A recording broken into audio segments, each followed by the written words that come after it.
Hello, buddy. Welcome. I'm the Strategy Professor, and today we're going to be talking about how to ward and dominate the Vision game for League of Legends. So, special thanks to Sean and Tyler for sponsoring this guide, and a bunch of other people have been asking me about sort of an updated warding guide video. I do have a video on the channel, so I can pull it up, called Mastering the Map, which you should check out. It's kind of a classic at this point. I did it last fall. I could go ahead and grab a link for you if you want to check that out, where I talk about warding as well as other ways of gaining dominance on the map through various items and tactics. Now, some stuff has changed since last fall, so I don't recommend ZZ Portal anymore, for example, but a bunch of the information on that is really good, so be sure to check that out. That has stuff about how to prepare and prioritize objectives, how to rotate, how to help win the mid lane as support, how to help out your jungler, and things like that. And there's a small section that's about 6 minutes on how to dominate the Vision game. So I'm expanding on that, doing an entire ward video here. But if you want to know about these other things like rotations and preparing for objectives and stuff like that, be sure to check out the Mastering the Map video. It's one of my more popular guides, and it's a classic at this point. It's really good. But we're going to expand on that and talk more about the Vision. So first up, we're going to talk about why Vision is important in general, and then I have 4 major ways that you can dominate the Vision game, and I have a bunch of details about each one of those ways. And then afterwards, if you want to sponsor a guide, if you have an idea for a topic that you'd like to see, it's just a $20 donation. I'll make a guide about anything that you want. I can do champion guides. I can do topical guides like Vision. I know I have one for itemization coming up soon. I have one for champion select and team compositions coming up soon. So, I'm willing to do a guide over anything that you want for $20. I also offer coaching sessions at the end, which I'll talk about for $20, where I review a replay, type you up a Google Doc like this, lots of great in-depth information to help you become a better player. And you can see a link to that in the description if you want to see like what some of these coaching videos look like. And I'm more than happy to do that for you as well. Okay, let's go ahead and get started here. So, decision making is the most important element for victory in League of Legends, and Vision allows players to make better decisions. That's why Vision is important, because Vision equals better decisions, and better decisions equals more games won. Now, that's often not the sexiest thing that people think of when they think of winning games. You think of lots of damage, it shows up on charts, and getting pentakills and just awesome mechanical outplays and dodging skill shots and landing skill shots and all that. And that's the fun part. That's sort of, for the spectators, for people that are, just enjoying the game on a sort of a very basic level. But it's really the decision making is what will consistently gain you a lot of ELO over time. And you can gain a lot of ELO even if you aren't the best mechanical player, or you don't get a pentakill every game. I mean, this is a cornerstone of gaining ELO as support, and supports are the living proof, because you're not going to get a lot of kills, right? Like, you might make some mechanical outplays, but you're not going to get a ton of kills. I mean, if we look at, go ahead and get out of those. If we look at one of the top players, which I'll look at here in a second, I think he's ranked number 5 right now. He's a support for Immortals, and he plays support every single game, and he doesn't play very high damage supports. So he's number 5 on the overall ladder, playing support every game. You can't duo queue in Challenger, so he's doing it by himself once he gets to Challenger, and he's playing things like Karma, Thresh, Morgana, like these champions that just don't do a lot of damage. And I'll give you a hint, he doesn't go AP Karma. I know some people have talked about AP Sonar, AP Karma, and things like that. He doesn't do it. He gets straight support items like Redemption, Locket, a forward item, and Ardent Sensor, which is the stuff that I recommend on the vast majority of supports. And he wins it. Now, he has a couple of Lucian games sprinkled in here, but the vast majority of his games are support. So, anyways, yeah, it's important to check that out, to think about that. So how does he do that? He does it with good decision making. Is one of his major things. So at a basic level, having good vision control is defensive because it helps you avoid ganks. This is the easiest thing people think about. Okay, if it's warded, then if I have good wards, then I'm not going to get ganked. I can avoid getting killed, and this is good. That's a positive thing. But it goes much, much further than that, because vision is offensive.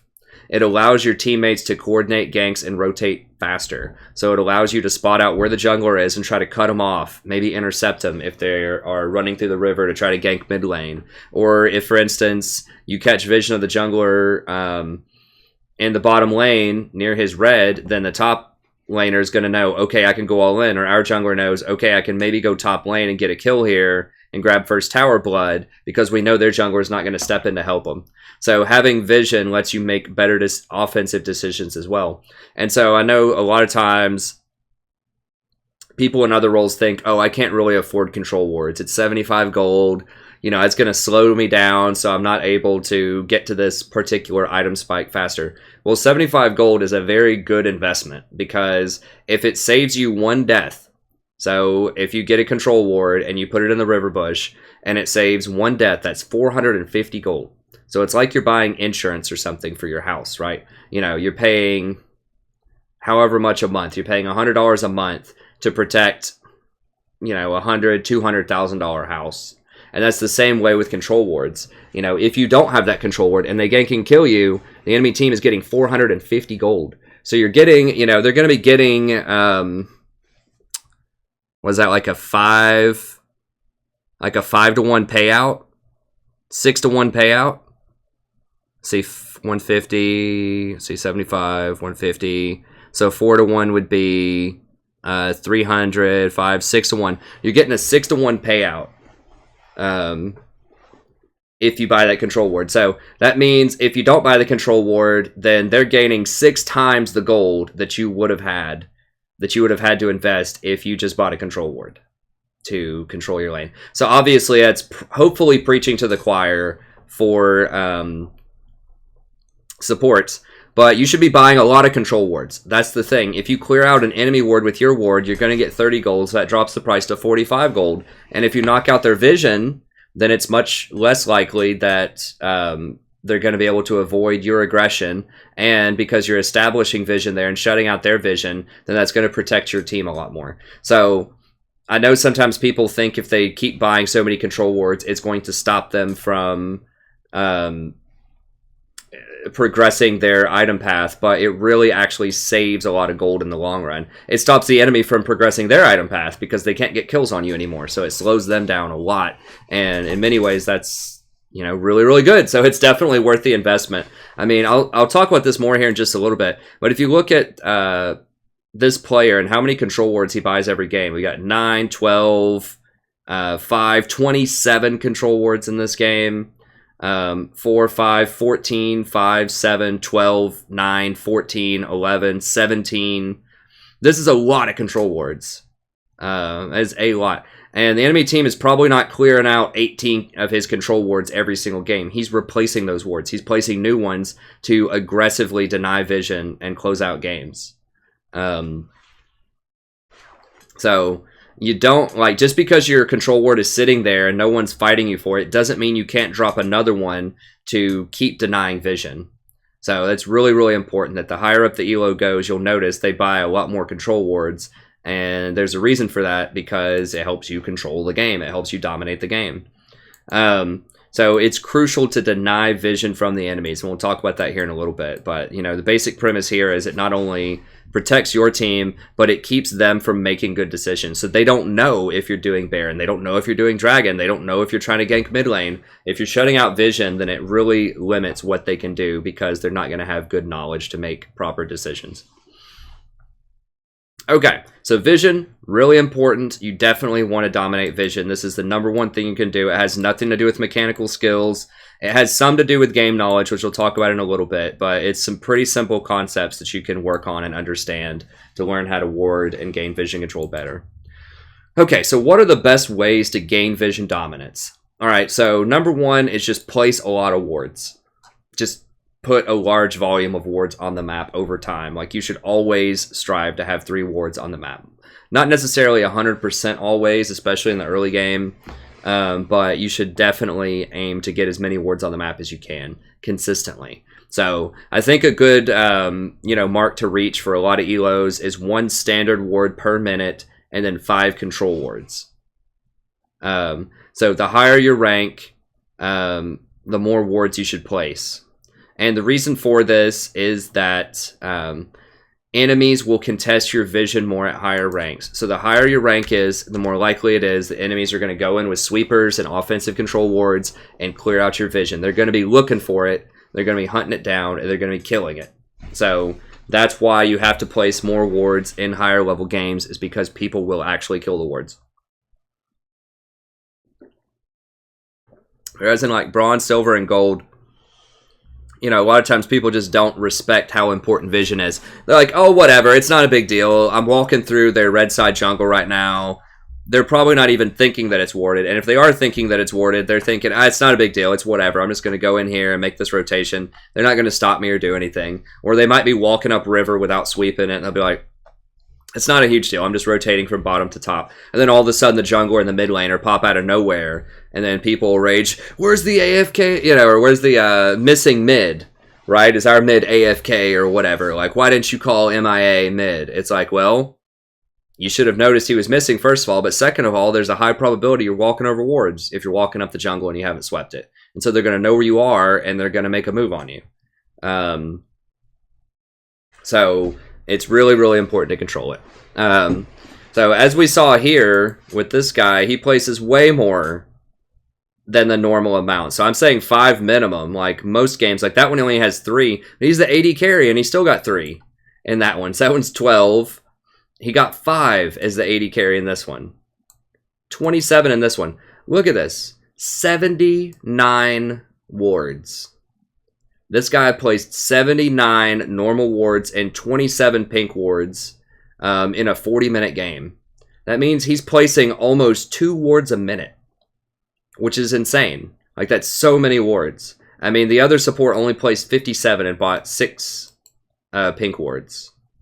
So that's pretty insane. Their Cho'Gath jungler bought 11 pink wards, by the way. So it's not just supports at a high level. The junglers also often buy quite a few wards, although this guy only bought 1. But, you know, that's why he's a master player, and that's why the challenger player bought 11.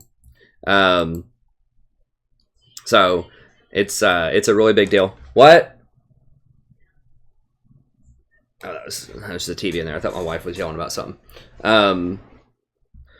So yeah, it's a really, really big deal. And this guy, I mean, this is a pro player, and that's why he's doing so well with his vision. So you definitely want a ton of vision out there. Okay, so this next section is something you can skip part of this if you're on my stream a lot, because I get asked this question like at least 3 times per stream, if not more. It's the #1 question that I get asked consistently, and I'm going to go over it in depth right here and explain it as well as I possibly can for people. And this is the controversy of the 4-ward item that goes on my streams all the time, right? So why is this controversial? Okay, we'll go into it. So the #1 concept that you need to understand right here that I'm about to talk about for probably the next 10 or 15 minutes is that challenger and pro players ward differently, and they have to ward differently because it's a different game. It's a different context. This is also true of other aspects, not just warding, but in terms of itemization, in terms of team compositions, champions that people play, how they build their champions, the skill order that they pick on their champions, the different tactics that are available to people. So this used to be very apparent in pro play because there was lane switching for the last like 3 years or so. I think they stopped it last year with a bunch of changes that they made, but it was very obvious that pro play was different because you would have lane swapping. So that if you're new to the game, that was where people in pro play would put like 2 people top versus 1 person and 2 people bottom versus 1 person, depending on the team. So they would have uneven teams, and sometimes they would just have 2 versus 0 was a very common tactic. So you'd have 2 people pushing top lane and 2 people pushing bottom lane, and then the top laners would just go and double jungle with the junglers. You'd have 2 people in the jungle and then 2 people in each lane, and it was very non-interactive. People just tried to see how fast they could push lanes, and it was an empty lane. And people, you know, viewers would just sit there and watch for, you know, the first 10 minutes and be like, okay, the game's actually going to start in 10 minutes or so. There was no laning phase.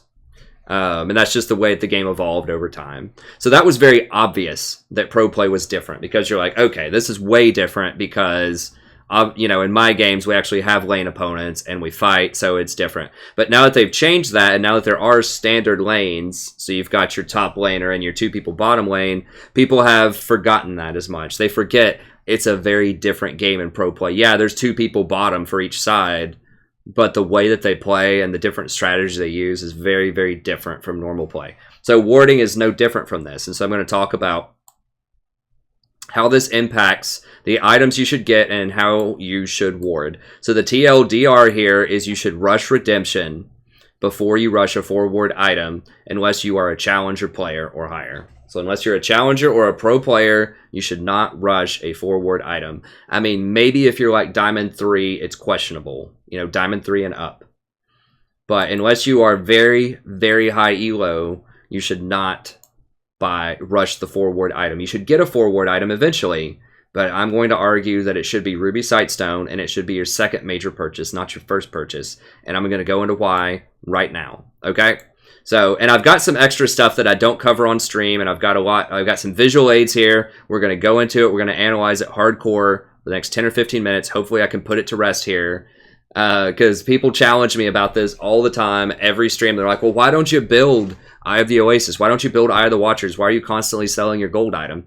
Well, here it is, okay? So as I just described, Vision is very heavily contested in Challenger. They will fight you for Vision a lot, and they will get their allies to help them. So the support's going to say, hey, jungler, come help me clean out the river really quick. And they're going to run through the river. The support's going to use his sweeper. They're going to walk up the river, kill the wards, and then the jungler's going to use his sweeper, and they're going to kill the top half of the river wards. Or they're going to go through their entire jungle and take turns with sweepers and make sure the whole jungle is clear. So they are constantly getting through your wards. As you saw, this one pro player, as I said, bought 27. So he is constantly dropping these wards and shutting out enemy vision. So that's the thing. They fight you hardcore. So what does this mean? It means you have to get a forward item immediately. That has to be your first purchase, or you're just going to have no vision on the map. Because your wards aren't going to last long. You're going to drop a ward, and the support's going to come in and kill your ward in like the next 45 seconds. Or, you know, they're going to tell the jungler, hey, they just warded this, come kill it. And then the jungler is going to roll up, you know, in the next 45 seconds and kill your ward. Everyone on the enemy team is going to have a ward. So there's going to be 5 pink wards on the map all the time. And really smart mids, tops, junglers, these people are going to have multiple pink wards. So if they know that there's going to be a ward there, they will take it from you. They will drop those extra pinks and take it. So you have to have a forward item because your wards are constantly dying and you just have to try to keep some kind of vision on the map. That does not happen in bronze, silver, and gold. They will not fight you for wards. Oftentimes your wards will go to full duration. You'll get the full 2.5 minutes out of them and they'll just expire. People aren't going to clear them. So in Challenger, they coordinate vision, they deny vision, and challengers have to constantly replace vision, okay? So this is why they get the forward item. It's not because it's the most gold efficient item. They get it because they need the ward. So this is not optimal at lower ranks because it's a waste of your resources, because you're not, like, you can only place 3 wards on the map at once. So if they're not killing any of those 3 wards, then that 4th ward is just going to sit in your inventory for 2.5 minutes. And it's not going to give you any benefit. So you can only have 3 wards on the map at a time. So if all 3 stay on the map, then the only benefit of having the 4th ward is if you stay past without going back. If you stay longer than 2.5 minutes, you can place 1 extra ward on the map. Or if you're scaling your vision forward, so if you just keep dropping wards and you're trying to get deeper vision, then that's good too. But that's not relevant until after the laning phase. You're not going to have to scale your wards forward until the map opens up. And oftentimes not until you lose control of an area will you have to start scaling vision up. So when you're in your laning phase, you know, you just drop a ward around dragon area, drop 1, you know, probably somewhere near one of their buffs or near the upper river ramp, and then drop 1 in your lane somewhere to control one of the bushes, and that's it. You're not going to have to constantly replace your wards and push them forward. Okay? So that means you don't need the 4 ward item immediately. That's what you need to understand. Challengers do need it. Us mortals do not need it. Okay? Another thing to keep in mind is that at lower ranks, you're going to go back to base more often. One way or another. Either you're going to die and go back to the base, which means you're going to refill your sightstone more often, is the key concept here. So either you're going to die and go back more often, or you're going to kill enemies or get assists, and you need to spend your gold, so you're going to go back more often. So either way, you're going back to base more often, which means you get to refill your sight more often. So you're probably going to go back to base once every 2.5 minutes. I mean, during the laning phase, maybe not quite that frequently, but you're going to be going back to base a lot more at lower ranks. At higher ranks, people die a lot less, which means, number one, if you're less likely, you're not going to go back from dying at lower ranks because you're just not, or higher ranks because you're just not going to die as much. And then also, you're not going to have as much gold because you're not going to kill enemies or get assists from enemies nearly as often. And so you're not going to have to go back to buy things. So you're going to be staying out longer, which means you might frequently stay longer than 2.5 minutes. So even if they aren't clearing your wards, you might still need the 4th ward item because you don't want to go back early. All right.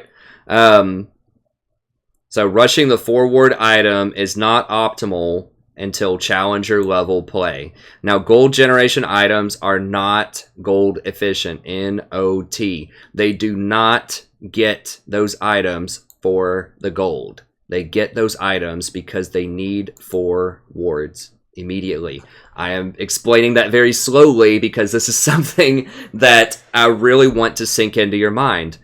The gold generation items are not for gold. They are for wards.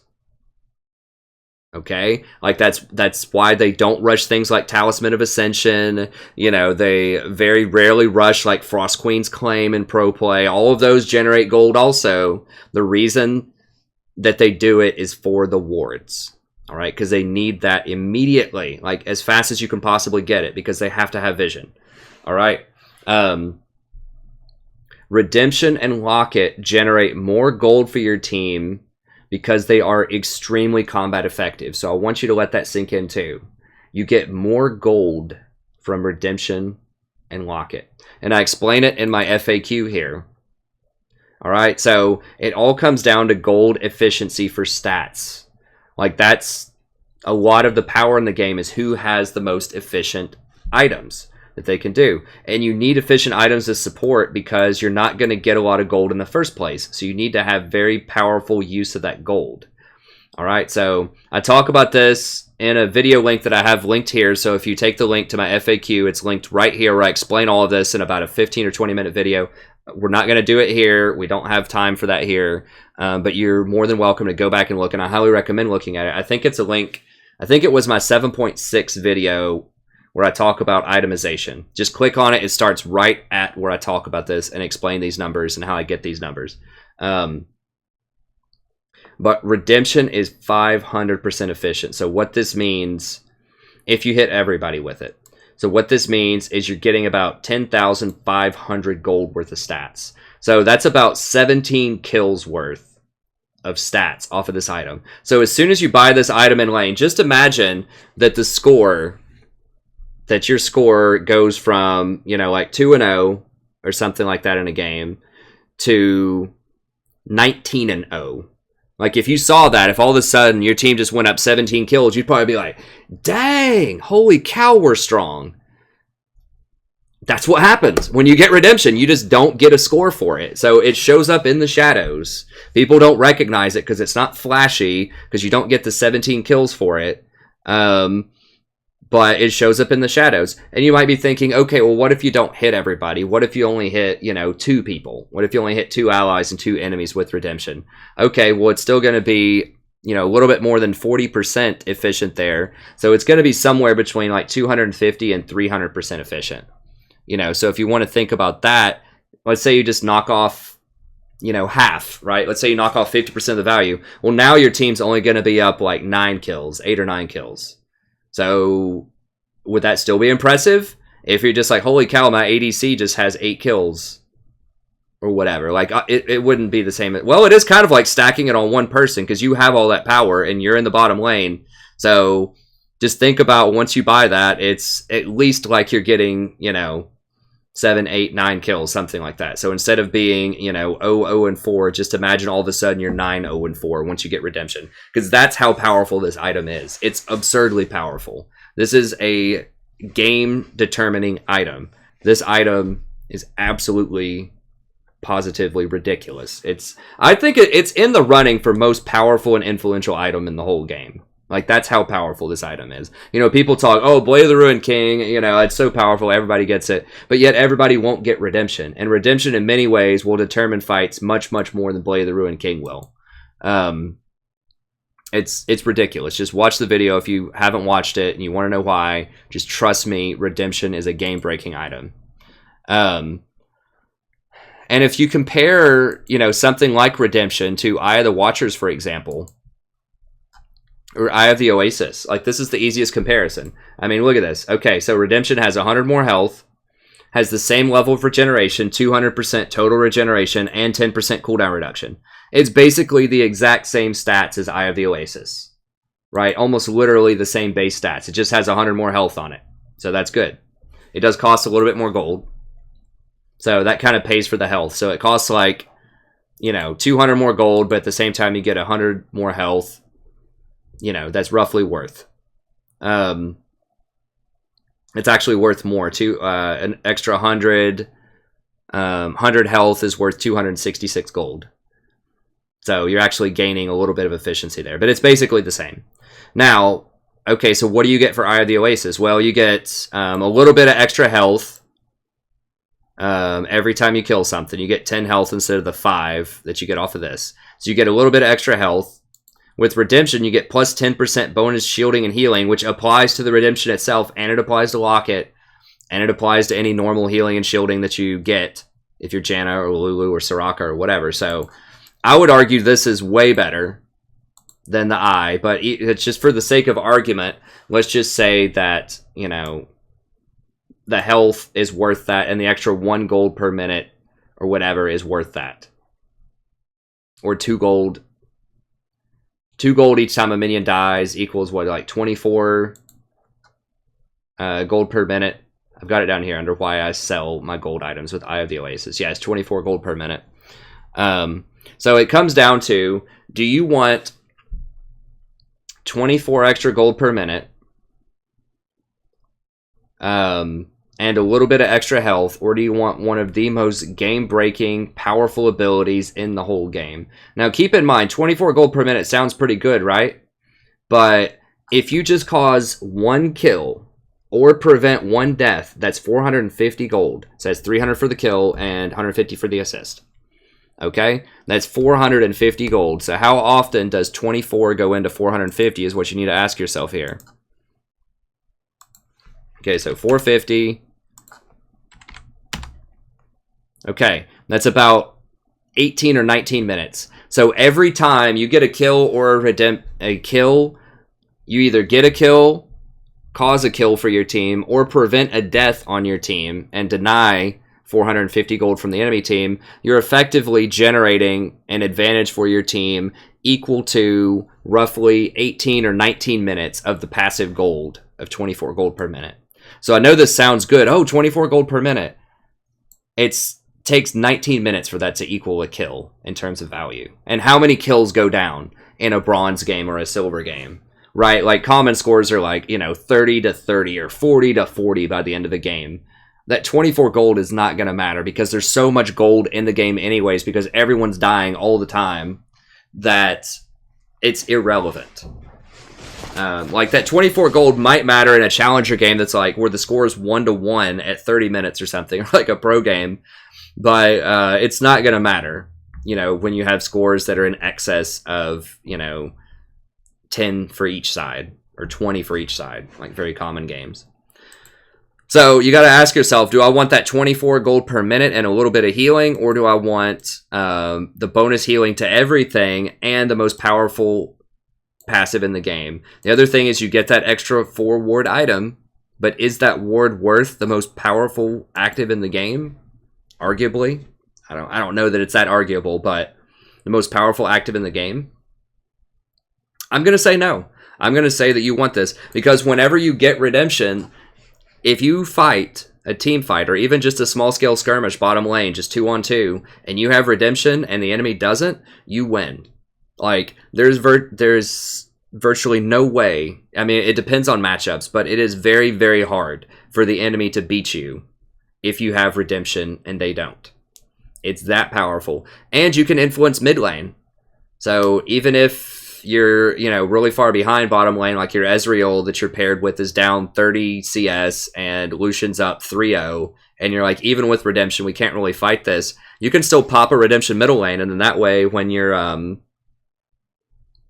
don't know, when your Talon is fighting their Fizz or something, you can just drop redemption middle lane and completely turn that fight around. Get a kill for your Talon, deny a kill to the Fizz, and boom, 900 gold advantage. So it is extremely powerful. It's way, way more powerful than Eye of the Oasis. Like, the only thing that Eye gives you that does not give you is this ward. Now, Eye of the Watchers is a little bit better. And the reason is you have 25 ability power. And ability power is much, much better than health regeneration, because that's a combat stat. It actually matters in a fight. Health regeneration is not going to matter in a fight, because fights are just over too quickly most of the time. Health regeneration is okay in lane, but it doesn't matter for fights. This is why almost every pro player will get this on any support that is played in pro play, basically, is because it's the best forward item, because it has 25 ability power. This also is a little bit more relevant in lane because it lets you do extra damage to towers, and it lets you do extra damage early on to enemy heroes when you hit them with the tribute. So it gives you more combat effectiveness in lane, and it gives you the 25 ability power for more combat effectiveness outside of lane. This is why everyone plays champions that use this item, and they all get this item. So, if you look at something like Fiddlesticks right now, most common item, Eye of the Watchers. You look at something like Karma. Most common item, Eye of the Watchers. Then Redemption, then Locket. Alright, you look at someone, Zyra. Eye of the Watchers.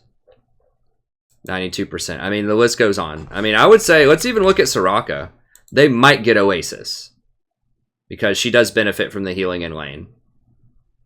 Yeah, so they're going to get Oasis, but you'll notice with Soraka, curiously, Eye of the Oasis is so bad, it's not even number 1. Even pro players who need the 4th item, the forward item, are going to get Redemption. Well, actually, that's because this is split. So they're going to get one of these items first before they get Redemption. They just end up getting Eye first a lot of times. So that's one of the only champions, because she really does need regeneration, but a lot of people still get Eye of the Watchers, even though it's not as technically probably as good on her. They just want that regeneration for laning. But that's the fallacy that a lot of people have, is they'll go to these sites like Pro Builds, and they'll be like, oh, every single player does this. Every single player in pro games rushes this forward item. And they won't think about why, right? Like why I just explained why they do that. So you should be rushing Redemption. Okay, because you don't need the 4th ward. If you don't need the 4th ward, then you don't need to get the forward item immediately. So if you can establish strong vision with just 3 wards, then you rush Redemption. That's the goal. So unless they are actively clearing your wards, you need to rush Redemption. So it allows you to dominate fights and control objectives better, because you're going to win that mid game when everyone else is rushing that forward item, and you get the Redemption 5 or 6 minutes faster. That gives you a huge window of opportunity where you're basically going to win every fight. And people won't even think about this in gold, platinum, probably even low diamond. They won't even think about this power spike. And it's really huge. People will look and see, oh, okay, the AD carry has Blade of the Ruined King, so that's their power spike. But very few people look and say, oh, the support has Redemption, so that's a really important power spike. So, this in turn, it allows you to compensate for underperforming players and to close out games faster. So I've heard people say, well, how do you win if your AD carry, sucks, is what people say. Or how do you win if your mid lane feats? This is how. Or this is one step in that process, is you become as combat effective as you possibly can. So if you have that Redemption early, even if your mid laner's 0-3, you can still probably win a team fight around Dragon, because you're going to have so much raw power with Redemption. So even if the enemy mid laner has a bit more power than your mid laner, you can more than make up for that in a team fight with Redemption. So that helps you compensate for weaker or underperforming players. And then as you gain power, you can snowball, you can gain deeper vision, and that once you have that deeper vision, you can make better decisions and get even more of an advantage. So Redemption Rush makes you extremely powerful for that 5 or 6 minute window when other people are going to be rushing the 4 ward item. You're going to do whatever you want on the map pretty much. And dominate it. All right. Another perk of Redemption is it allows you to go Ruby Sightstone, which is a huge item. Now, people underestimate this item big time. This has 500 health. Health is one of the most powerful combat stats in the game. Like, everybody wants health. Even the squishy champions like Janna or Soraka, they still want health because you're going to get hit by stuff. You're going to get hit by something in team fights probably, even if it's just a couple of auto attacks from an AD carry or the enemy tries to engage on you and kill you. You need health. And this gives you, another reason that people will get the forward item is they're like, well, I've already got Sightstone and I've already got, Ancient Coin or whatever it is. So I'm priced into it, right? It's just an additional, 800 gold or something to get Eye of the Oasis, so I might as well just get it. Well, remember, that's 800 gold faster that you could get Redemption, which is probably, like I said, at least 5 or 6 minutes worth of gold, depending on what's going on in the game state. It takes you quite a while to get gold as support. Well, Ruby Sightstone also builds out of normal Sightstone, and so it's a good use of your Sightstone. So it's only 800 more gold. And for that 800 gold, you're getting your forward item. You're getting a 20% cooldown on the most powerful abilities in the game, which is Redemption and Locket. And you also get that cooldown on your sweeper. People forget that that applies to your sweeper too. And we'll talk about that here in a second. And you get your 4 wards, your coveted 4 wards that everyone wants. And you get an extra 300 health over these items. These only give you 200 health. This gives you 300. So 300 health, 2.66 gold times 300 is about 800 gold. So it's cost efficient by itself. Basically, you're not sacrificing any kind of efficiency with the warding. So it's really, really powerful to get that extra gold. Because you got to remember, these items are not cost efficient. Like, just in terms of the raw stats, not including their gold generation, they're nowhere close to cost efficient. Like, this is only 83% cost efficient without its passive and active. And it tells you some math about how that works. But Ruby Sightstone is very good. And if you want to know how I know that it's 2.66 gold, just watch my itemization video. I'm going to make a new one here pretty soon. But I have a classic one as well that talks about it on the channel in the guide section. I have a pretty rough idea about what most items are worth in terms of their stats. Now, they might change that in the mid-season. We'll see when they change around, like, how much health comes on certain items and armor and stuff like that. We'll see. I think that's just going to change the item efficiency, though, and not the baseline value for each stat. But anyways, Redemption is very, very powerful. So it's very cost efficient. It's very combat effective because you really, really want health in combat. That's one of the most combat effective stats universally for every single character in the game. You get your 4 wards and you get the 20% cooldown on Locket and Redemption and Sweeper. So that is much, much better in the mid game. So these other things don't, like, yeah, this is nice having the 25 ability power, but you're mostly getting it for the 4 wards. If you just wait until your second item, so if you just get this instead of at 12 minutes, you get it at 18 minutes or 20 minutes, you get your 4 ward item, then you get your power of the Redemption early on, and you also get your Ruby Sightstone, which compounds the power of Redemption by makes it 20% more efficient, right? Because you can, in theory, if you cast it on cooldown, which realistically that's not going to happen all the time, but in theory you could cast it on cooldown and get 20% more effectiveness out of it. So instead of being 500% efficient, all of a sudden it would be 600% efficient. And the same thing with Locket. Instead of being 300% efficient, in theory, it could go up to as much as 360% efficient. So it synergizes extremely well with Redemption. It gives you a 4-ward item when you need it. So once you have to start layering those wards, when you're walking forward over other potential wards, and you have to ward as you go just to be safe in the mid game, once lanes break, then you have your 4-ward item. Okay, then it's much more important to have the 4 wards. So you do need a 4-ward item eventually in the game. I just argue in this section that it's more important to rush Redemption first, not get these little hokey items that really aren't that great, honestly, to begin with. We've already talked about why they're not really gold efficient, and that people just have to get them for 4 wards. But if you can hold off on that 4-ward item, you know, for an additional 6 or 7 minutes and get your Redemption first, and then get the gold item, this scales much, much better into the late game. Because 25 ability power, you know, 40 minutes into a game is not going to matter that much, right? Like, your Janna shield is going to shield for an additional, like, 14 or something, and, you know, your Karma Q might deal an additional, 15 damage or something. But if you have Ruby Sightstone, and you get 20% more cooldown on your Locket and Redemption, that's a huge deal.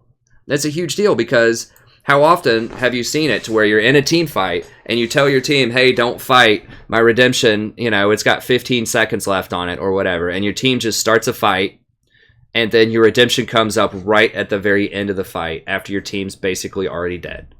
And you're like, man, if my Redemption was just up, we would have won that fight and we would have won the game, or we would have won that fight and we would have gotten Baron. It happens a lot more than you would think, where a very key item like Redemption or Locket just has a little bit more cooldown left, and you just can't quite use it at the most optimal time in a fight because your team just won't wait on it. So having this 20% is a really, really big deal. It makes sure that it's less likely that you're going to be caught out without your key cooldowns, because you really don't want to fight if your Redemption and Locket are not off cooldown. So this gives you more uptime on fights. So trust me, that is way, way better than doing like 7 more shielding on your Janna to be able to, lock it and shield your entire team for like 500 in the mid game or something like that. Like, that's way better than shielding one person for 7. So, and that health, as I explained, is a much bigger deal too. Like, having 300 extra health, that's so much health on a squishy support. Like, a squishy support without this item, might have 1800 health or something. We'll just say 2,000 health. This is 25% additional health. Well, you would have 200 off the other one. But anyways, it's a lot of health. It's an additional 300 health. If you had 21, that would be 14% more health. If you had 2,100 health, that'd be 1/7 more, about 14%. So it's a really, really big deal. So this scales much, much better into the late game. And I don't remember if I have it in this section or not. Yes. So it lowers the cooldown of your sweeper as well by 20%, which allows you to get even more vision control. So now you can clear even more wards, get deeper wards. So, I mean, this is just everything you want. It gives you more survivability, so you're less likely to die. It lowers the cooldown on the most powerful items in the game, and it lets you control vision better by giving you 20% more sweepers. And it gives you the 4th ward that you want. So this item is astronomically better than Eye of the Watchers and Eye of the Oasis in the mid and the late game if you get Redemption and Locket, which you should be getting on virtually every support. Okay, so that's my case. I broke it down in depth as much as I could. It was probably like 20 or 25 minutes, but I hope I was able to convince you, or at least get you thinking about rushing Redemption over the 4-ward item. And if you rush Redemption first, you should get Ruby Sightstone because it's going to be better in the mid to late game. You should never get Eye of the Oasis or Eye of the Watchers unless it's your very first item that you're going to buy, or unless you're not going to buy Redemption and Locket. And that means you better be an AP support, like a Vel'Koz or a Zyra. And a lot of pro players will even buy Redemption and Locket, or at least Redemption on AP supports. Let me see. They aren't doing it here, but I did see a pro game where they got redemption, so it's a little more rare. You know, it's only like 7% here, and it was probably situational where they got it. But you know, these are champions. Yes, you should get Eye of the Watchers here because you really benefit from the AP, and you're not going to get Ruby Sightstone anyways because that's not on the table because you don't have a lot of activatables. So that makes sense to get it. But okay. That's it for that section.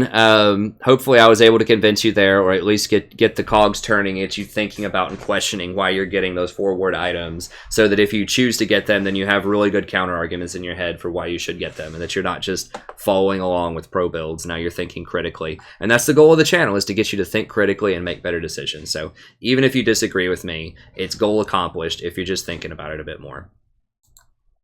Okay, so number 2 here. So remember, this is how you get vision control. So place a lot of wards, and then I talked about, with the caveat, don't get the forward item first. Get redemption first, because that's a very, very important caveat. Okay, so place a lot of wards as much as you can. Understand the game state and adjust your wards. So this is crucial. So be very careful if you walk past common ward spots, if you don't have control of an area. So if you haven't been there recently, if you haven't had vision, if you know that the enemy could have been walking through there, you need to respect that. So assume that the enemy warded the area if you don't have vision. So I'm going to show you really quickly some of these common ward spots. So just assume these are warded if you haven't looked there. So 100% the most common area, this is warded. Like if you have not swept this, this is 100% going to be warded by both sides. This is the most contested vision spot on the entire map, is this tri-bush. So, you know, don't think that it's, if you're blue side, it's like 110% this is warded. If you're red side and there's not a pink in this bush, then it's probably 90% that it's warded. Very, very likely to be warded. So, you know, don't think that if they're missing in lane and you just showed up to mid lane for a little bit and you're rotating back down here, don't think you're just going to roll through this area without them seeing you. Like, they might jump you in this bush, or they might at least know where you are when you come in. So this is super likely to be warded. Other areas, anytime it's near a ramp, there's a high likelihood that it's going to be warded. So somewhere in here is very likely to be warded by both sides. This is the most common place, but sometimes people will ward here. This will give you vision of people rotating down through here and through here. If you have your ward here, you'll see if they're in this bush, but you won't see if they're running down river. So this is typically a bad place to ward unless you're fighting over dragon. But this is the most common place because people just love to put wards in bushes, even though it's invisible anyway. So, I mean, it does give you vision of the bush, I guess. But is this bush more important than the river? That's debatable. So I think one of the better places is to like ward right here, or even better, potentially, depending on what you need, is to ward here, because then you'll see a jungle camp. And we'll talk about that here in a little bit, why you want vision of camps. But something in here is going to be warded. So if you're on red side, don't come rolling through here and think you can just walk right over here and ward this without any problems, because they're gonna see you. Like, this is gonna be warded. This is another super common spot. If you're on blue side, this will be highly likely to be warded, especially if this if blue is losing. So if these like first outer towers are gone, this is almost 100% gonna be warded. Super common. This is common. This is common. But this is the most common. Something in here is gonna be warded 100%. Something in here is gonna be warded, most likely. So it's either going to be this bush, or this bush, probably. And some people ward over this wall. I like warding over this wall, but this is likely to be warded. Dragon, very likely to be warded at all stages of the game, especially if dragon is up or is coming up soon. It's highly likely to be warded. Over here, this might be warded. It depends. This is likely to be warded one way or another. Tri-bush, maybe. It just kind of depends. Up on this side, this is highly likely. Somewhere in here is going to be warded, and somewhere in here is going to be warded for the same reasons that this stuff is. Baron, something around Baron will be warded. This will probably be warded over here, which doesn't give any vision out here, but a lot of times people ward through here, especially in the mid game, just to get vision of the river. This is probably warded. So, yeah, anytime you're walking over ramps, then there's a high likelihood that it's going to be warded. The only ramp that maybe not warded as much as others is this one, because it doesn't see any camps, and it's not a very common path that people go through. Like, it's kind of common. I'll ward this a lot, but it's not as common as the other ones. Like, the most common ones are the area around Red Buff, the junction, and the river site near the bushes. Those are the most common spots on the whole map. So don't just come cruising through here in the mid game thinking you're just going to roll up and ward this bush without someone fighting you if you haven't swept this and this. So just be aware of the game state. So if you're losing, for example, so let's say that your first tier of towers is down and you're on blue side, you cannot run through here all the way over here and get all the way over here and ward this with no vision. Like, you're going to have to just chill and just say, you know what? This is where I would like to ward. This is ideal, is to get my ward in here somewhere, but I just can't do that right now because I don't have enough vision. So you might have to just walk up to here and just like ward this, ward over this wall, and like over this wall or something, and just settle for that. Just having a little bit of vision through here, and just know this is off limits because you don't have enough vision and you don't have proper control. Like, no one's going to be able to back you up. They could jump you or flank you from any number of areas. Like, if you try to roll over here, their mid laner could swoop back through here and get you, or the jungler or top laner could come through here and get you. So yeah, you need to respect that and just say you can only go so far. You don't want to go too far if your wards are down. Like, if all of your tier 2s are down, that makes it really, really hard to go ward Baron or Dragon because you're going to be out so deep and they can catch you at any point.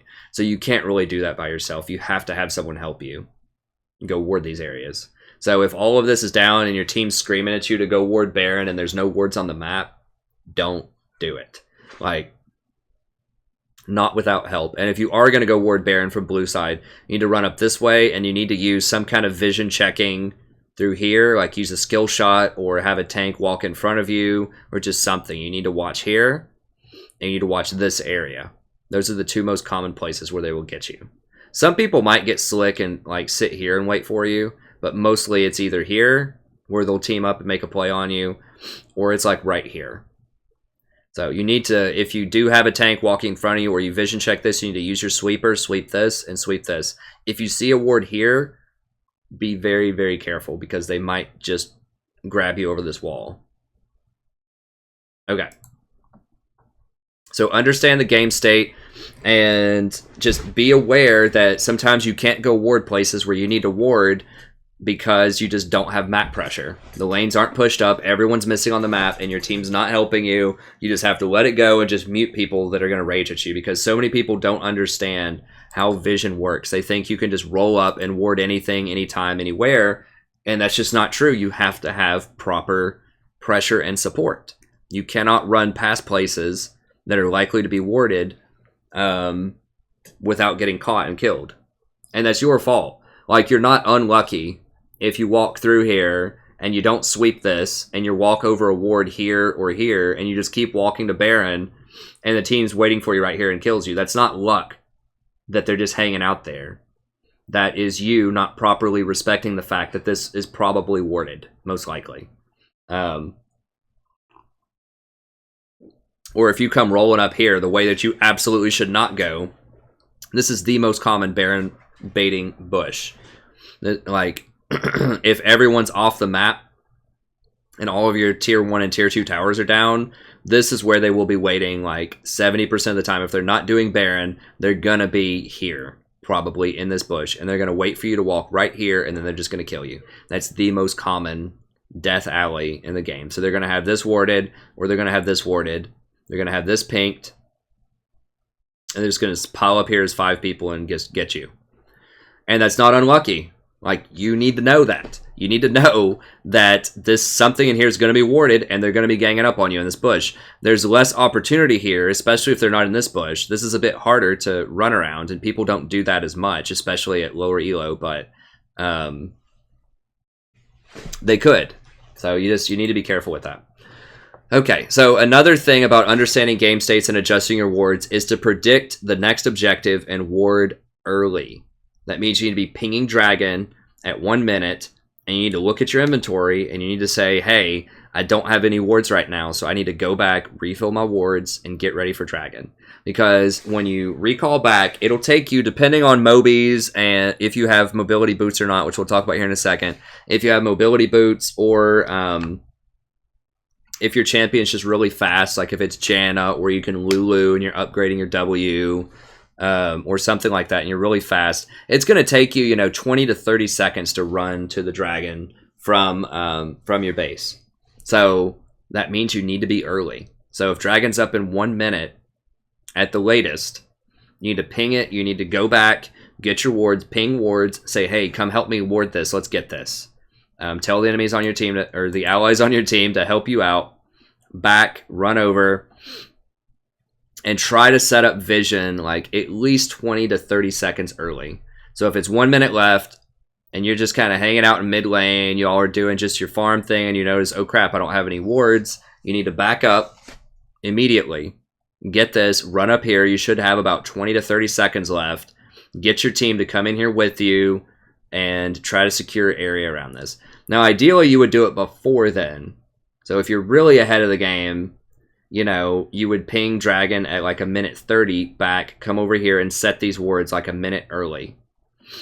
And if you're on blue side, great places to ward for dragon would be something like here, which I really like because it gives you vision of this entire alleyway. If you just ward the bush, yeah, you see the bush, but you're not going to see the alleyway. So I really like just warding for the alleyway here. That's much, much more important.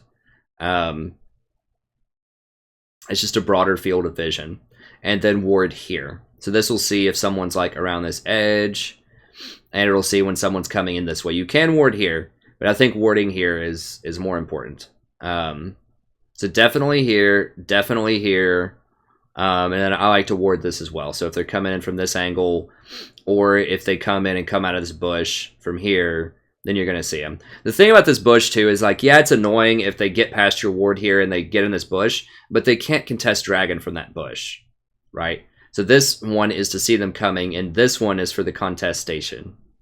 Like, they can actually contest you from this bush and kind of go in and out and shoot stuff at you and stuff like that. So you definitely want this one warded. So I would recommend here, here, and here. If you're coming in from red side and you're trying to ward around dragon, then typically you'll want to ward over the wall for sure. This bush, so probably over the wall in this bush, and your third one is optional. So you can ward, if you can get a ward in this bush, you can substitute that for over the wall. If you think they might come from below, you could try to ward this bush. But,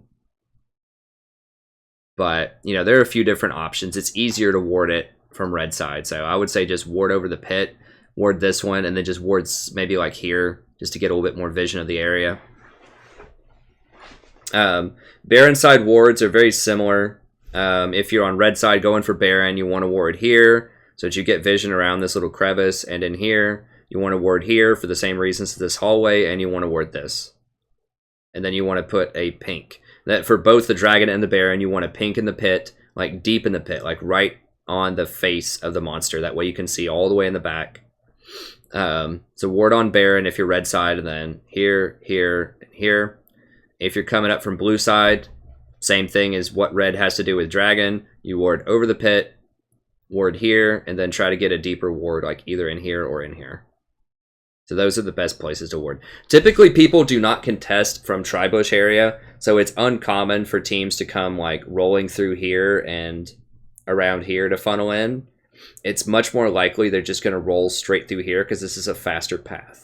That's just kind of how everyone goes. Same thing with dragon. It'd be very rare for a team to come up here and like run through here to go contest dragon, or even to run through here and contest dragon. Almost everybody comes in this way because this is a much more open space, a more open ramp, and it's just the most direct route that people are going to use to check areas. So that's where I recommend warding. Now keep in mind, if you have a control ward in this pit and they ward, you do not have to kill that ward because they can't see with it. If you attack the ward, then they can see you and they can see the objective. So do not hit the ward if you have a control ward there and you're actively taking the objective. You can hit it to clear it out if you want to earlier, but do not hit it if you're actively clearing the objective, because it's going to give them vision. Just let it sit there. I mean, they might not even notice that it's been control warded if they're not paying attention. So for example, maybe they have a ward sitting here and everyone's just like over here, I don't know, just preoccupied by things. Maybe you know, you have a split pusher down here and you have another pusher right here, and your team can take it with 3 people, and you just drop a control ward here, don't clear it, and then walk over here, ward a couple of other things up, come back over here. They might forget that, they might think they still have vision there, and they don't because you control warded it. So it might just slip their mind because you didn't clear it, and you just take the Baron. So just don't hit wards if it's in here. There's no point. It's just going to give vision, and it's going to give them the intel. Just let the control ward take care of it. Okay. So back in the day with normal pink wards, yes, you would want to clear the vision because they could still see it. But with control wards, it shuts out the vision. Okay. So predict the next objective and setup. So set up for the dragon, set up for the Baron. At the latest, start at 1 minute, go back, get wards and set it up. Even earlier is better. So if you remember, wards last 2.5 minutes. So if the next thing you're going to do is contest dragon, it's okay to go back at 1:30, grab your wards, and then come back and set those wards up, you know, 1 minute to 1.5 minutes early.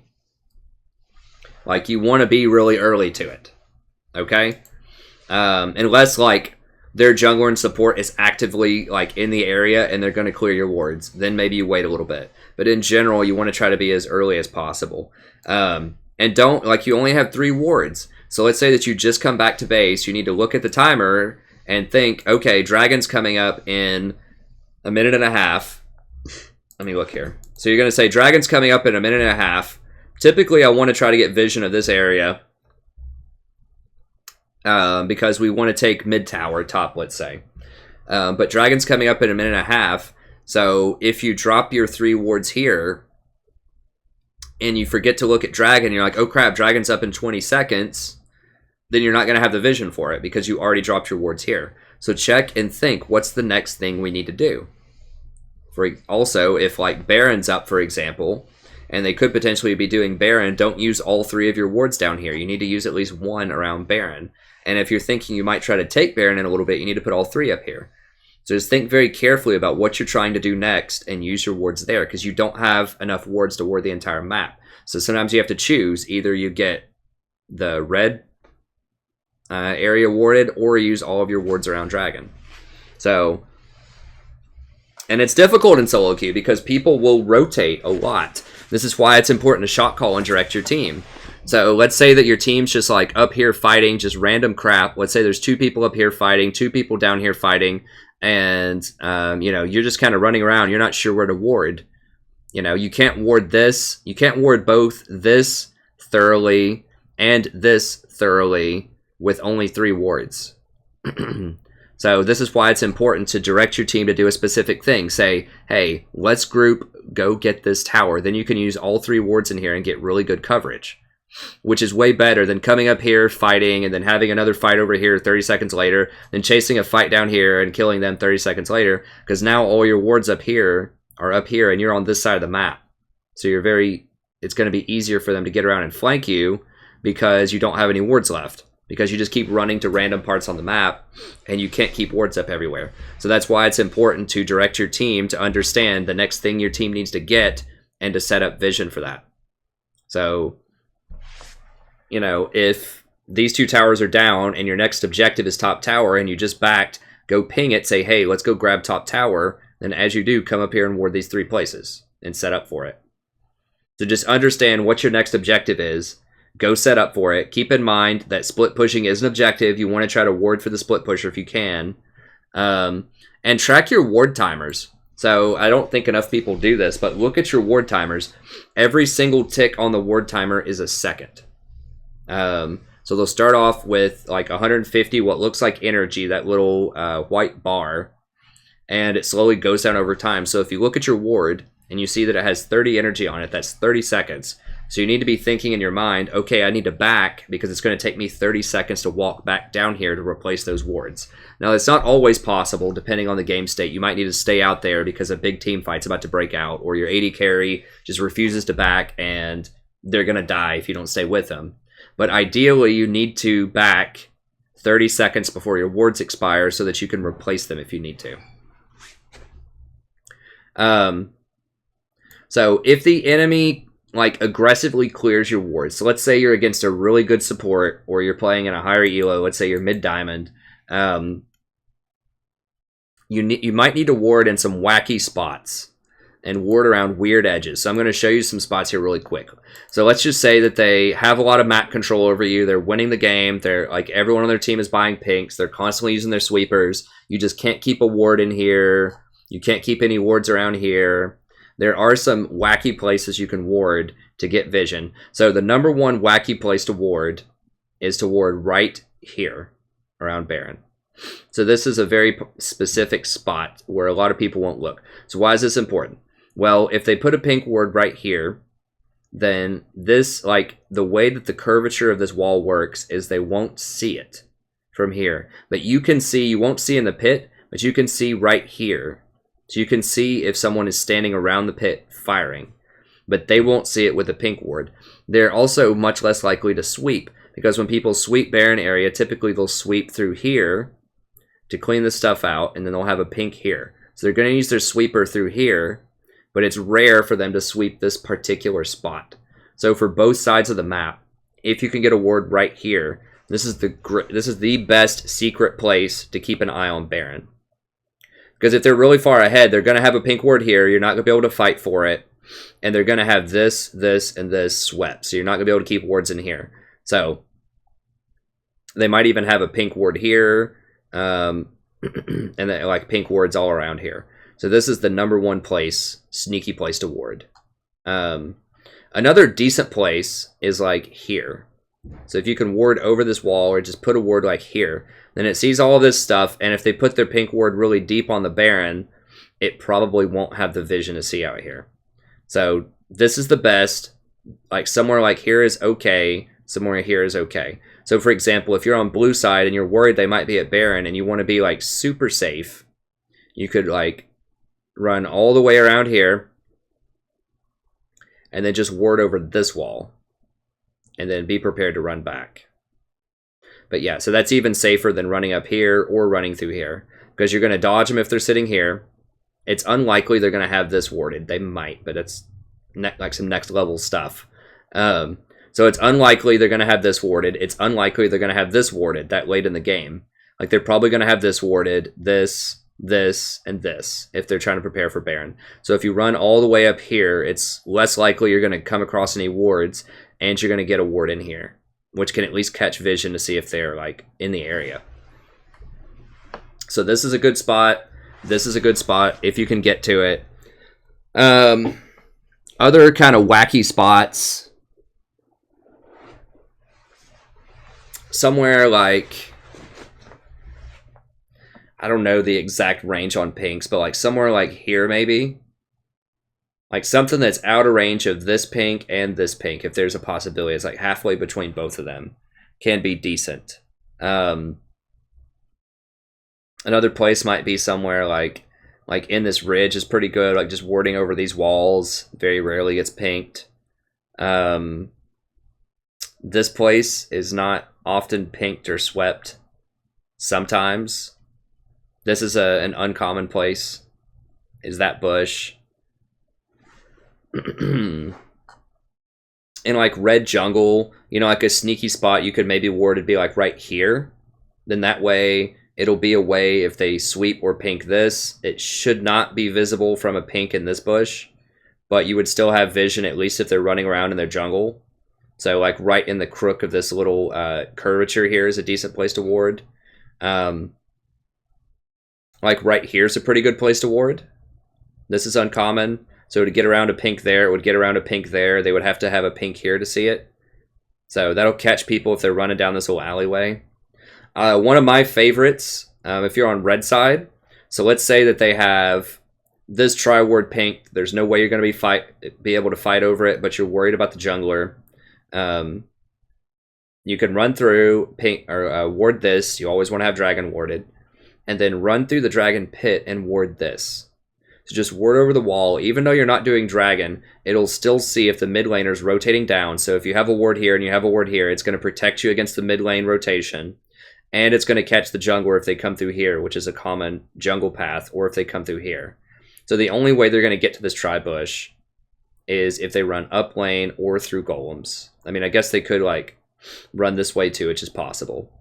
So it's not going to protect you from the jungler fully, but it does increase the chance that you're going to spot them, and it protects you from the mid laner who's coming down through there. So especially if you're losing the lane down here, that's a really good option to keep track of that. Another like common place or like a good ward is here if they could dive you on both sides, or just like ward over here. So if you can't get control of this because you're worried that the jungler might dive you, you can just ward over this wall, which is pretty common. Another good spot would be like red side. Let's say they're going to constantly like pink this and try to defend it. But you just happen to win a team fight, and so you'd get a chance for some free wards. You can put a ward right here. It'll spot the jungler if they're at golems and protect you a little bit. And you can also ward over this wall. So let's say, so that's good for red side, is to try to ward the golems down here. That's much less likely to get pinked or swept. If you're on blue side and you're worried the jungler is going to come down here, or the mid laner is going to come down here, but you can't walk all the way up here. It's too early in the laning phase to walk all the way up here. You can walk up and ward over this wall, and that'll spot if they're coming down this alleyway. And if you're on blue side, you get some pressure here. Another good one is you can walk up and ward here on the Gromp. And then I'll see if they're doing blue or Gromp. That one's kind of common, but it's good. If you're against an Evelynn in particular, you need to ward her camps. So it is no good to ward any of these other spots. You have to ward directly on the golems or directly on the raptors, on the Gromps, or on the wolves. You have to ward her camps because she becomes visible when she's on camps, but she's invisible elsewise. So Evelynn is a very special case, and you have to ward her camps. Okay. So yeah, there's a couple of good weird spots for you to think about to ward. And once again, those aren't ideal spots, but that's just if you don't have the power to get really good wards, at least you can get some wards, because some vision is better than no vision. So is this as good as warding here? No, it's not. Or here, or here, or here. I mean, no, this is like the worst of all those. But at least it's something that's it's not likely to get pinked. For example, is this good for defending Baron? No, it's not, because it doesn't see the Baron. But it's something that's less likely to get swept. So at least you have some vision. So sometimes you just have to take what you can get. Okay. Use map pressure to establish strong vision is number 3. So when you push your lane, try to get deep wards. Ping your ADC to help you, and the number 1 goal is to get vision of the camps. So warding camps is better than ramps because it will reveal the jungler even if you're not ganking. So I've talked about this several times already. But like a good tactic, if you're blue side and you're pushing in the tower over and over again, ping your wards, run up here, and ward the Gromp. All right? Don't settle for just dragon if you can. It's good to ward dragon still. Don't settle for just right here. Take those extra couple of steps if you can, if it's safe, and ward here so you can see the Gromp. If you see the jungler top side, you might be able to go over here and ward their wolves, or just like ward here so you can see if they're at their wolves. That's really risky though. So this is usually pretty safe if they're pushed in their tower. Because if the creep wave is pushed in their tower, what you have to think about is even if somehow they see you, so let's say they warded over this wall and you didn't sweep this. Even if they see you and there's like 6 minions in this tower and they see you walk up here, they're just going to assume you're going to ward dragon, so they're not going to contest you. And by the time you turn and start walking up this ramp and ward this, they're only going to have like a 5-second window to get off this tower and come get you. And if they try to come get you, they're going to miss a lot of creeps at the tower. So they have to choose. Do they want the free gold from the tower, or do they want to try to chase you? And most people won't chase you. So that's why you want to push in. If you're pushed in, so let's say that red is pushing you in a tower, do not run past all the minions to try to get up here and ward this. because you're going to get collapsed on, because your AD carry is now going to have to make the choice, well, do I want the free minions, or am I going to go help the support who's trying to ward Dragon, or he's trying to ward the Gromp? They're going to go for the minions, most likely. So you can't do that if you're pushed in, but if you're pushing them in, then you can go get some deeper wards. Or another good spot, like I said earlier, is Raptors. So don't ward this bush, ward here, so you see if the jungler is taking the Raptors, and that gives you intel for your team. So then, the mid laner is going to know to be careful because they see that Warwick at the Raptors. And your Master Yi top lane, or your jungler Master Yi, knows he can gank this person and kill him because they see Warwick at the Raptors. So try to ward the camps as much as you can so you see them while they're farming, not just when they're ganking. If you win a fight, try to get some deep wards. So as I talked about earlier, if you win a fight bottom lane, see if you can get a ward here, over here. Just take that extra couple of 5 or 10 seconds and just try to get any wards you have left. Just put them in deep spots. All right. Communicate to allies to ward around objectives. To say, hey, come help me clear Baron. Hey, come help me get vision around Dragon. Let's do it in 30 seconds or something like that. So just tell people what you want to do and then ask them to come help you do it.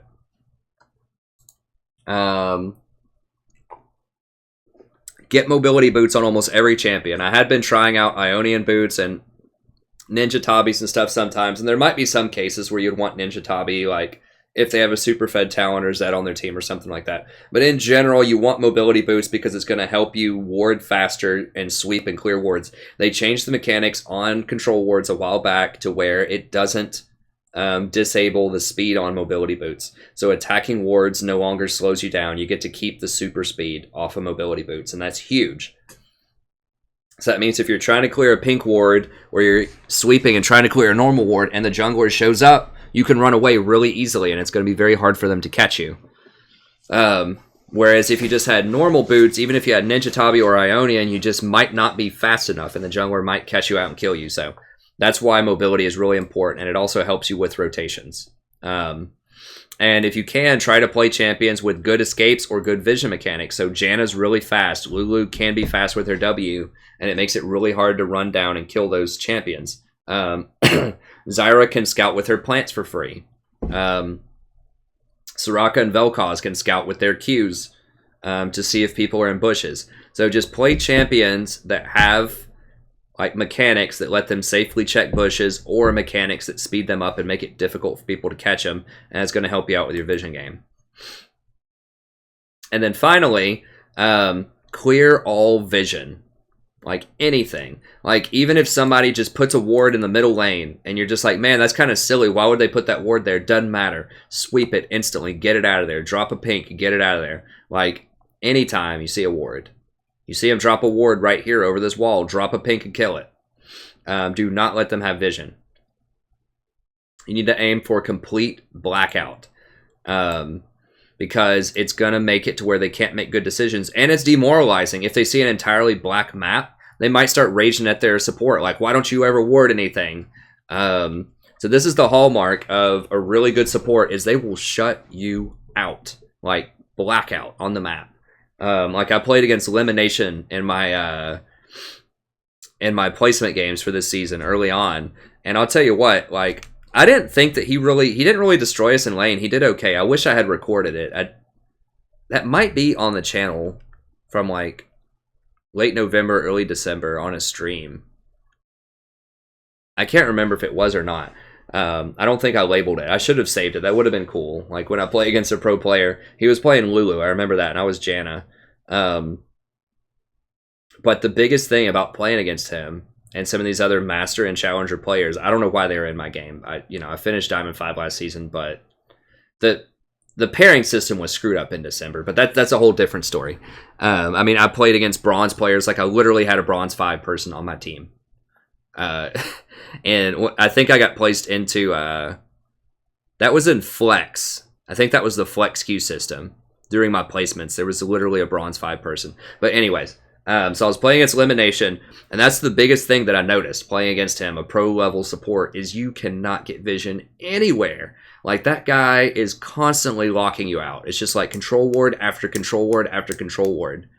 Like, you will not keep any vision on the map against that man.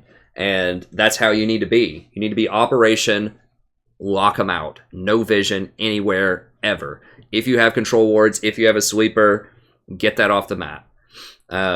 Get this Ruby Sightstone. It gives you more sweepers. 20% more sweepers is 20% more dead wards.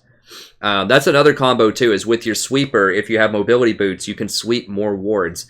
Because not only will you find them, because you're able to run with the sweeper and cover more territory, but you can clear them fast and then move on and get another one. So mobility boots is a combo with sweeper as well. Now predict where the enemy will ward. So the same thought process that I just went through, the enemy's probably also going to be, the enemy is also going to be thinking that. So, they're going to try to ward this area. They're going to try to ward these areas around Baron. So sweep them.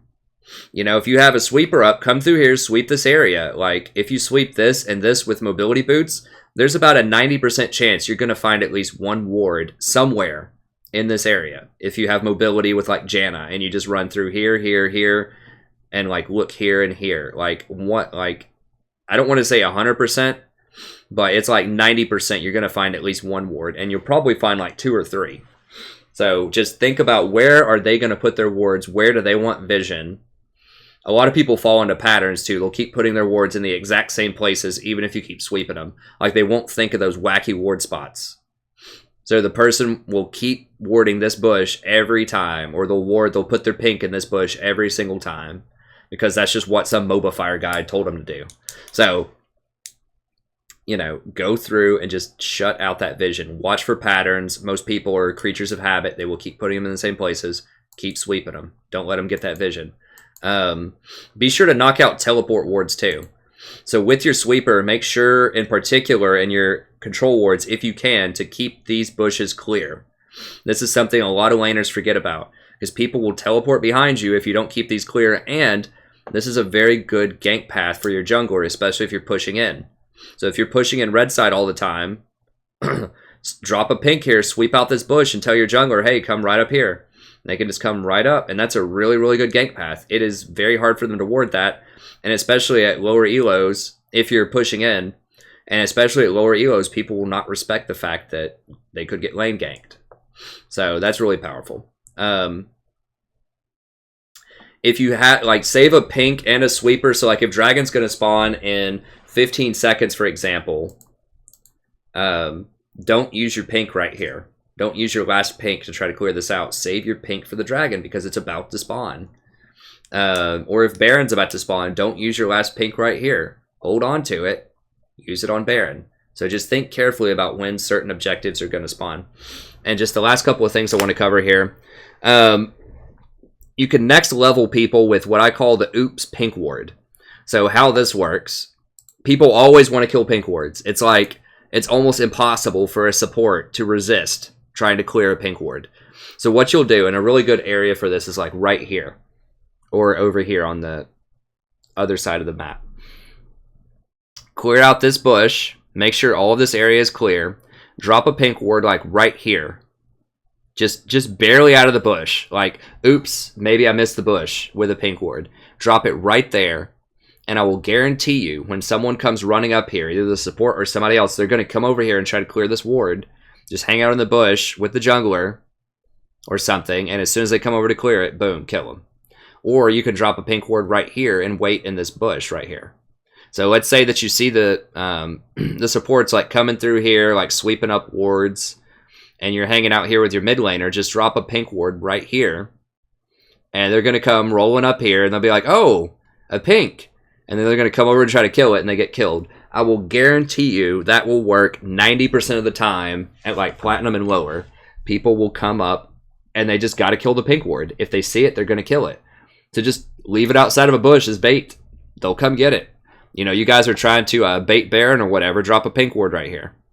Sit in this bush. They're going to come up and clear it. You just kill them. So it's amusing, but it's a really funny way to gain major advantages. You're coming back to lane or whatever. You've swept this ward. They haven't been there yet. Just put a pink ward like right here. they might be wondering, what the hell? Why is there a pink ward right there? But they're going to go up and try to sweep it. I'll guarantee you they will come up and try to kill this ward. And you just kill them. It's like they just see it. And, you know, it's, I don't know. It's like bugs to a zapper or something like that outside. They will go for it. So the best place, I think, is just really close to a bush. Like you might have accidentally missed the bush, like you're an idiot or something. Or, you know, you just made a mistake and missed the bush. And then you just sit in the bush and you kill them. It's hilarious, but it works very, very well. Another way you can do this is if the support is kind of close by and you know they have an area warded, drop a pink in that area, clear the ward, and then go hide somewhere. And then kill them when they try to clear it. So, for example, let's say you know that they really love to ward this bush. You've cleared it like 3 times. And you see them like over here clearing your bush. You've got your mid laners like, you know, over here getting blue or something. Tell your mid laner to come over here, drop a pink in this bush, clear the ward, and then wait here. Don't wait in the bush where the pink is, because they're going to check this with something. They're going to like use their Q ability or something and check this. But once they see there's nothing in the, like, that you're not sitting in that bush, then they'll come up and they'll try to clear it. And then you just jump out of this bush and kill them. Or another really good spot is just walk up here. You ever want to start a fight? Just walk up to this tri bush, drop a pink in here, kill their ward, and then just sit like either right here or right here. Like here's a good one if you're on red side. Just kill the ward, sit right here. The support's going to come up. They're going to use their Q ability and check this bush, but they're not going to check here. As soon as they come up to clear it, just pop around this wall and kill them. So that's a variation on it. Okay, so I showed a couple of these places, and the final message is don't get baited by pink wards. Don't let this happen to you out there. Now, a lot of people aren't going to do the next level oops pink ward, especially at platinum and lower. That's something that I developed. I have never seen a lot of other people do that, but it's awesome, and it's hilarious, and it works very well, and you'll win games off of that. But don't get baited. Like, do not go up and attack the ward if it could be dangerous, if people are going to be there. Now, a lot of people aren't going to be this slick about it, but people will fight you for pinks. So just know that if you're sitting there attacking a pink, they could come kill you. And I get caught out by this too. Sometimes I get caught trying to get pinks. But just be very careful that you have vision of an area and that you're not going to get engaged on if you're doing pinks. Okay, well, thank you very much. That's going to be it for this video. I'll show you around the channel here just really quickly. I already showed you some things, but... And you can find more information about this in the description as well. Okay, it's like, what? So you can catch all my past streams. I'm actually late for my stream tonight because I really wanted to finish this video. Usually I start around 8:30. Tonight will be a little bit later. But typically I start around 8:30. I might push that back to 9 because realistically I start around 9 most times anyways. I'm just really busy. I do teach university courses. I am an actual professor of sorts. I'm a 5th-year graduate student. I teach persuasive writing and 19th century British literature to students in Southern Ohio in the United States. But anyways, you can catch all of the past streams here. You can catch all of my guides like this one or tier list video or a variety of other guides here as well. They all come with a very similar Google Doc that you can just kind of skip through and get the TLDR if you don't have time to watch the whole thing. I have a lot of support coaching sessions if you want to see that. So I go over replays that people submit me, and I just kind of do a play-by-play, and I have a Google Doc as well that explains everything that I'm analyzing in the video. So that's super helpful. I have in-depth guides that are just focused on a very specific champion. So if you want to know how to play Janna really well, or Lulu, or Nami, or whomever your favorite champion is, you come through here, check it out, see if I have a guide for them. And it's like super in-depth. It's got the Google Doc. It's great. I have support playlists that I'm constantly adding to. So if you just want to watch a whole lot of Nautilus or a whole lot of Tom Kench or a whole lot of Zyra, just click on it.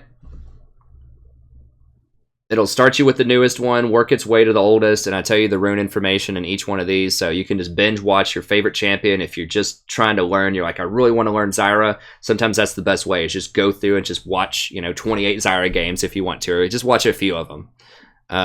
So even if I can't play your favorite champion all the time in ranked play right now, if it's just kind of out of the meta or something,